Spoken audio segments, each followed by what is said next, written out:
You need to email that to me. I sure will. Thank you, sir. Must share this with your parents. You're a banana scholar. Yeah. They won't let you come over here anymore. We went to this bar one night, and it was over in the medical center, like over off Babcock. All right, go ahead, Nick. Yeah, we're going to invite him over here for New Year so he can help like these other things. Like, not even part of the group, came up and started talking to him. Don't tell me about that. Okay, you know, hung out with you for about 30 minutes. Right next to the whip. Conversation, whatever. Like, you know, and she's looking at me the whole time, like, you know, I brought you here to No, he ain't.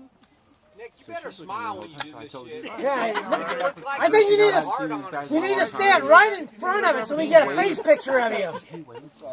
Okay. I met him halfway in the parking lot. He pulled a fucking gun on me there. Nice. Nice. Oh, look, there's a little high, a little higher though, brother. We're getting it. I think we're what, 12 for 12 here? Boom! Awesome.